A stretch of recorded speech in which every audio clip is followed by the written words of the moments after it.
Ajoli kanen lo ngemu chenye Wan Luo Tv utira matin tin chia bichel waneno ngomo timenyo lo ngemu makibir doge itum chabet man wachak neno ngoma tika bino iwi madone.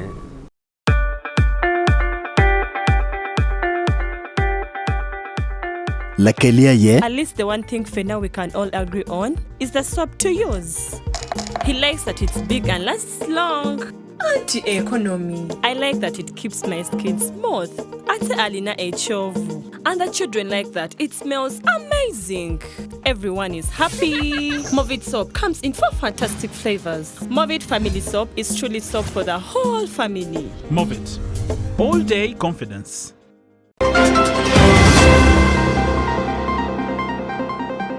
Kikatiki neno manyen iket mikelo match electrics kidong match mapat makaramatich kwede. Greenpeace sued the EU because the EU had included nuclear in its energy policy because they claim that nuclear is not carbon free.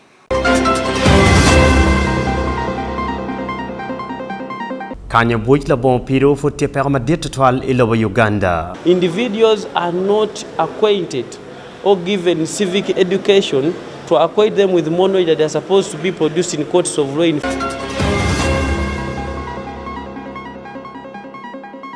Ajoli long kanen lo ngemu chenye Wan Luo TV utira matin anya Pat Robert LARUBI wachak lo ngema megwa waneno ngoma tika bino kon keme kilobo Uganda lo dero karo kinero manyen ket makira manongo kwede match nyo wit match mapat mi konyo tioko pero bugo ma Uganda tika karo ki ye gengi wachni lo nyami tengom tima dir total ma lobo Uganda romo tich kwede ma enni bino konyo ket mi gwako bene kabero morumo wa gengi tike plan ni miro kenen yo mi tich ki match mogo mapat ikine dulmi samo ikin neno kit makatiro kwede tich matek matika bino ya chara mitongo yen ken wajini man benepira tek total midwa ko deyu ikabere morumuwa la church pa Wan Luo TV Sunday kumu tik report man meneno ni Afrika ojobo lekan meberi kero match mari gwoko kabere marumulwak dok beru la bedna kama beter ben Liverpool kijago yup makeloni switch on Africa. Peter Wamboga Mugiria Matila dit maloyo pokongech ite Dulme Science Foundation for Livelihoods and Development Saifo Diyo Machek owani pere tekniki tikilo ne mengoma food pia gichako titkwere kare mani mekelo kero match mabe pedano my Africa. Eno wani mono Uganda karman tiki kero matiki kero match makeloni nuclear power kidong natural gas metero mega katiki maka uwambala kabero maurumuluwak katika balo yen mapol kit matikwere ikarni. Wamboga owani pero madit loya yene mono merkikel yumuken mapat matiki kero match mapat kisola magitiyu kekeri karma iroma la pingi umeriket li mabub matich keke megnongo matki komsola yamo geothermal bukopi kidong nuclear ikin muken mapigi tego wego bet mapol mano dano yero yo makero gitwero. Dan Malon won kompadul me Uganda Natural Renewable Energy and Energy Efficiency UNREA owani pere tekni mon kitiki yo maken mapol weke nene kichobo neno pa Uganda ikom kero match doki bitnen ki kero chek makeloni Uganda 2023 Energy Policy. You know oil is nearby, but why people who were exploring for oil, whenever they came across gas, they just closed the gas findings. Yet natural gas is very, very important in this mix we are talking about, which Patricia has just made reference to. And that gas would be, distributed in the rural areas through the rural electrification project, but was closed. Gas has not been developed. Rural electrification was closed. So rural people would have accessed all these energies we are talking about. But the project that would have brought this close to them was closed. Report Padulma United Nations Food and Agriculture Organization FAO Yomachek Nyurni Tombua isab Saharan Africa tipero madit dok tutualeti lokomtit kiyen metero makono no tuero balobua mapol entoka Africa uti kwede kibigwoko mabe tutuale wagwaka beri maurumulwak. Ikarman Africa toyen iwilobo kulka eporo gin kelo percent piara ngwen wi adek kulo Patricia Nanteza, Director Bedul Makeloni Replanet Africa, OCWINY Dube ma Switch on Africa Pierre Tekotwal, Dogo Bokonyo, Bod Gamente me Uganda, Biachara, Kidong Lunyalo na Madom, Kelo Ker Mateki Dog Pachipadano, Kikero Mach Manori, Dok Benetima Leng, Guaro Kabiru Marumuluak. Greenpeace sued the EU because the EU had included nuclear in its energy policy, because they claim that nuclear is not carbon free. And we took a letter to them and we told them that as Replanet Africa, we demand that they stop opposing nuclear energy, because the evidence and the science shows that nuclear energy is a clean energy source. It does not give off carbon dioxide and other greenhouse gases. The science is there. Biaka pa Uganda tiene me o emwaga ali bario ke piera bit no wel dano tie chokwe milion 100 te lokeni obukero bene tele mateko nyo liero mateke kom kero mach kikati ke dir manyen. Kibiego na Uganda obotiu ki megawatt ne mach ali piera bit kulo en me o emwaga ali bario ke piera bit. Kero mach mokene mafut pia kitiko mabe ilobo Uganda ayobero natural gas kidong nuclear.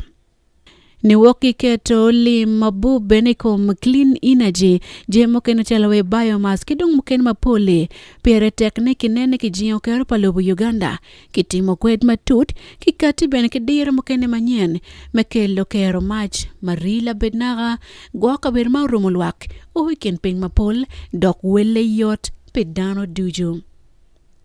Nero madid dong ti Kariman ikom lok my 2023 energy policy mabokona matek kelo ker madid kanyi mabelo kom kero mach pilobo Uganda. Pilorange mo chwiny makibero doge I Wan Luo Television. Ania Sunday Akomo. Gago District dini Katolika ukatike yubminero kitma keramo oto kwede lega mimwaga kimwaga mitio ko pero matika bino malupe ki a on ma ake chinyo jong.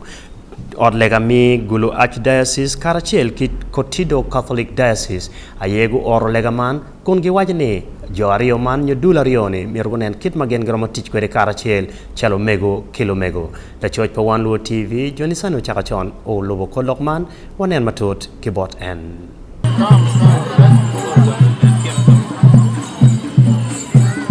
Lega pikuitman furu berutian ma chel ma gulu Archdiocese ka chel ki Kotido Catholic Diocese go yobo meneno kinba keromo chopo kere pero pao jong mabion ka yelo dano iloba choli ka chel ki kara moja. La dit Archbishop Megulu Yohana Batisa Odama ma otelo lega ka chel ki la worme Kotido oterne yubman pire tek bodluak mekelo kuch mari pinaga mejoko timaranye ikena chuli ka chel ki kara moja pien jomukene ki nerogi tek labon balgi. What are we here for? We are here to pray for two main things. One, for our departed brothers and sisters from the two dioceses, our departed brothers and sisters, namely those who have passed, they say on, but others say passed away. We are remembering them today. Number two, we are here to reinforce our desire and our living in peace in the two dioceses. We must live in peace. We are gathered to make sure that the peace that is in each person and also in the communities, in the villages, must be promoted for better living for oneself, with the community, with the environment. I should have started with the God, but I can also go up and down. So, we have come to say, God, you are peace. He wants us to live like you in peace. Kidmeno bene, Bishop Dominic Ahibulukut Mekotidu Diocese owajoni gi kwayo kisa pingo mautime ikumdano mailo bachuli dok chunye chwe malet pitim meno makinero kere dano negalany. Thank you for your hospitality for our people whom you host here until today. I feel sad and I should apologize for the pain our people caused to you. But what we have started is a process. Peace building does not happen in a day. It is something that has to start, and good enough we have started with prayers, and I'm so convinced that it will end because God blesses what is brought at His altar. What you have expressed about the pain of insecurity, also the people within Karamoja itself express the same pain within. So the suffering you have here, maybe you feel it more because it is other people who have come from across the border. But also our very people inside are crying and are tired of insecurity.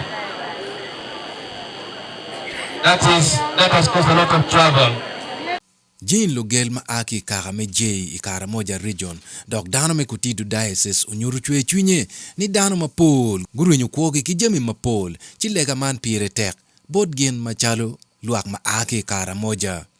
We have lost many children to insecurity. I know I may be young to speak about losing children, but I have lost maybe brothers, I have lost sisters, I have also lost fathers, uncles, and friends to this insecurity. We have also lost business, we have lost livelihoods. And this kind of prayer is like rejuvenating our hearts in unity, in love, in living together.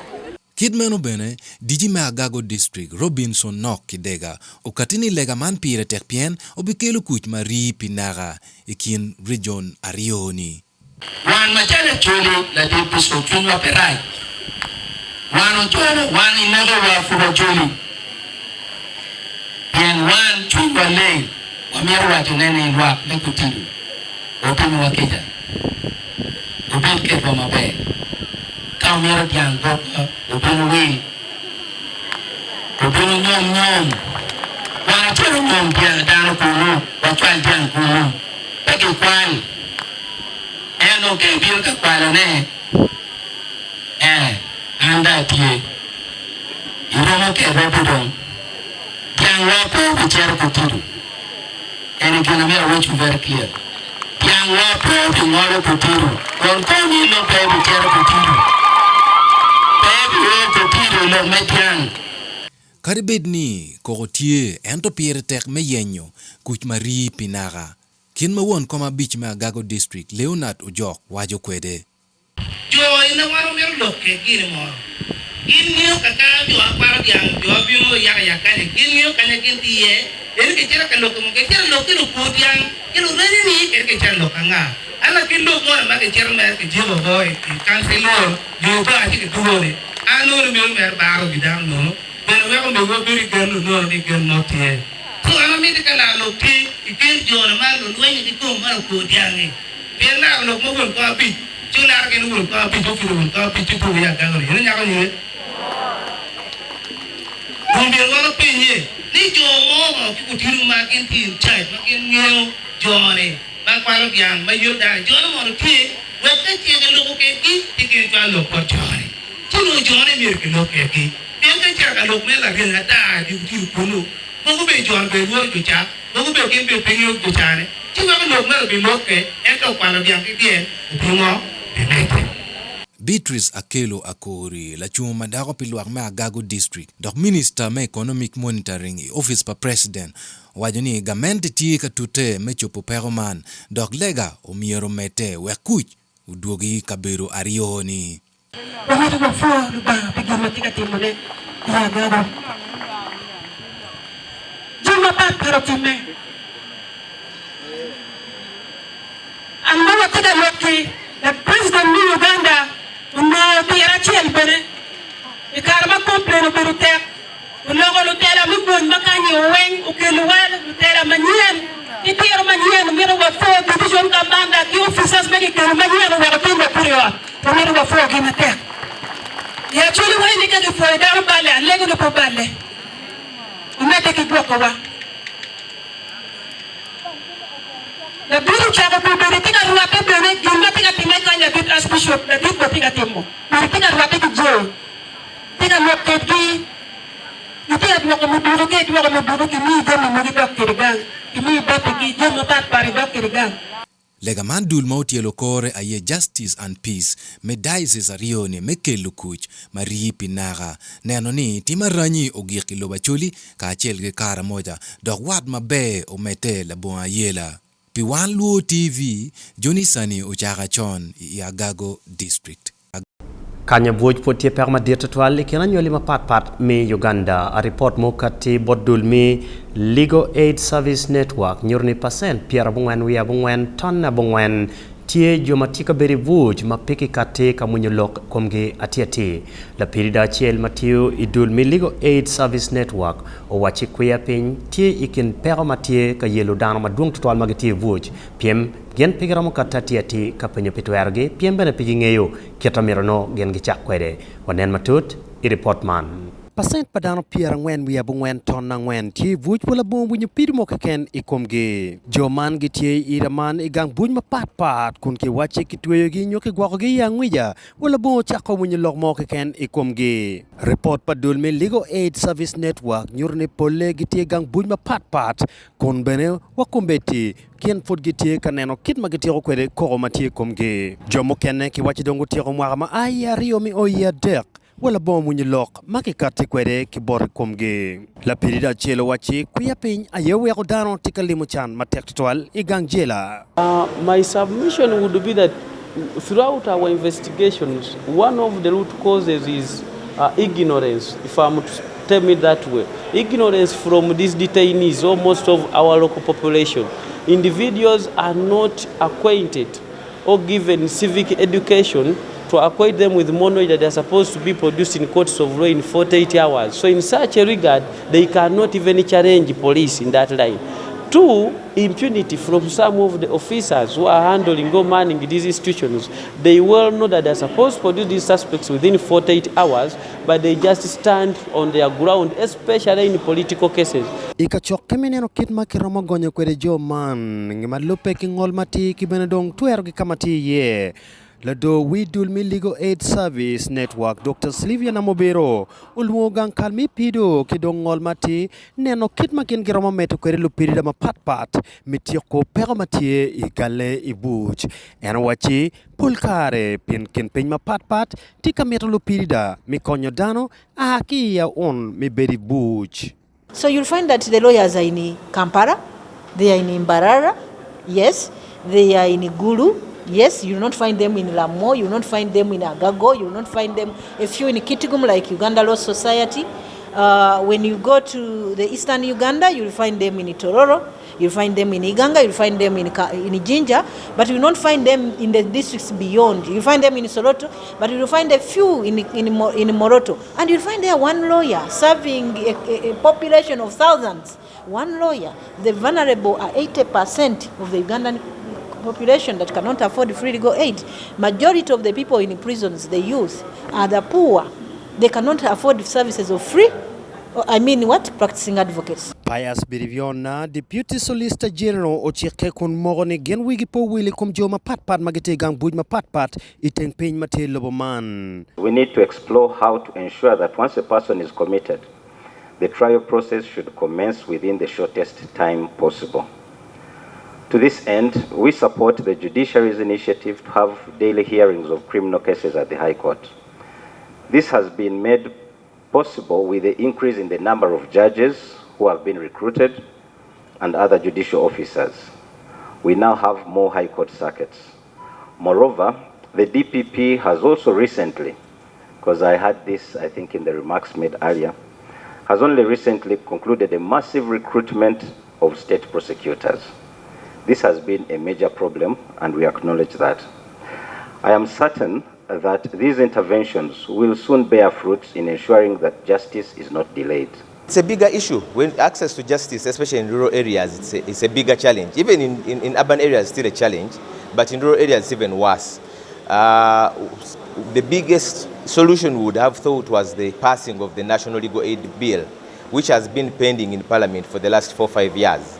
And still government has no will to pass it because of the obligations. Because with that, if that law was passed, we would ensure that government provides lawyers to everyone, even in rural areas. Malupe kia report mo ki bodla dit madoro dulmi Uganda Prison Service Dr. Johnson Biabasaija ana wache Uganda prisons tikidana aliba bero mia bichel ki pier bichel wiario magen gitie vuch momiro kenen kid maki konyo gi kwede pilonge mo chunyi Wan Luo TV makibir doge tum chabet man Pat Robert LARUBI.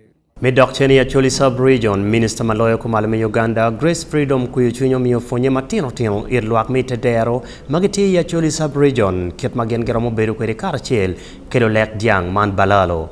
Ena wachi kumbetini luak mirobed manu yitgituolo, bena pigo ye lok pala telamo ken matika chwako maj me kelo kit me jemo, PM lachien, eniramo kelo koko matek totual ikindano. La choy pa Wan Luo TV, tiki report man. Ika choke me tioko lok pangom mo beru ka yirwi luak tutwal luak menya mo keno Paris lungolo sub-county nwa district kono makoko beru tieni General Salim Saleh o maengom pa luak marom mia chel kon otum mabea dada ichieng angwen.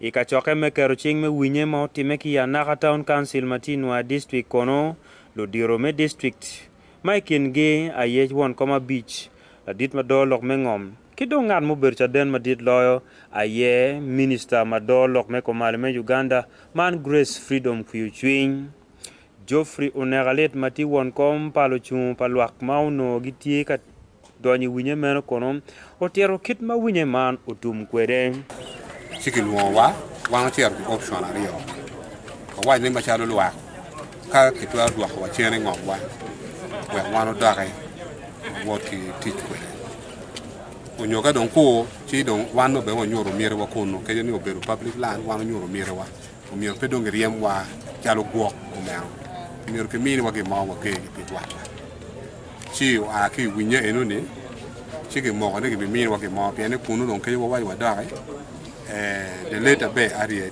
ki family pa nyoro lo kwa don ku yu tai to tie no process go beru go ko mier ke ngol tai to mier ke chere kor me ke mo ma do ke nyot ke don no mier tie no mier ke rip dano ke rip lwa ma nyamo ke ne ke family pa nyero cha to kwa ma ene family pa begi si bo no ne ka wek don ka don e wa ne mier ke ku don ke mier no mier ke chere kore o mier don winyo be ki ken gang so wa winya family pa nyero lo kwa buye ne ke be mi ne wa ke ma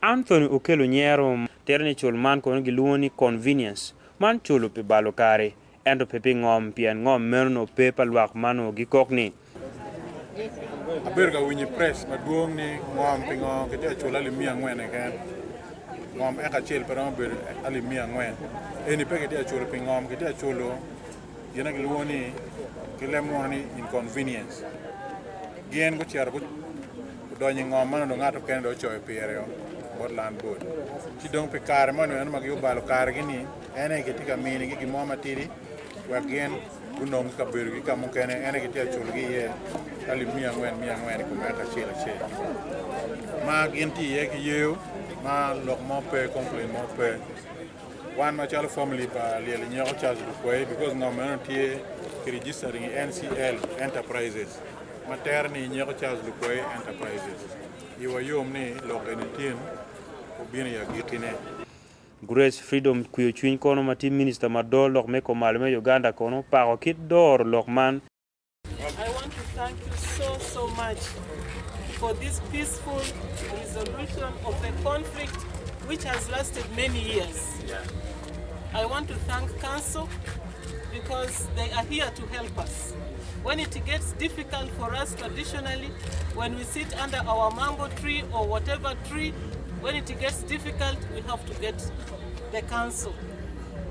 And when we get the council, then we are legal. Because that customary resolution may also not be legal, but it can sustain our peace. So I want to say that the far we have reached, let there be peace. And let there be development. Because it is useless to keep a big chunk of land and you only have trees and grass. No animal, no crop, no palm tree, no coffee, no nothing. It makes us to remain in poverty. Nego. Apoyo ba? Apoyo mapema. Apoyo. Pilok ANGEYA Wan Luo TV, David Magere, ki Noya District. Afoy matek David Magere pi report meno bana mira foy in mi bedo tiano matin kanen lo ANGEYA mo chwenye Wan Luo TV ania Pat Robert LARUBI eni bendong kelwa ya giki pa lo ANGEYA mo chwenye Wan Luo TV mete kenen wa ni chake ching barja mi owe ching chabiat kon ben wa noy lo cheli chawario mi odiko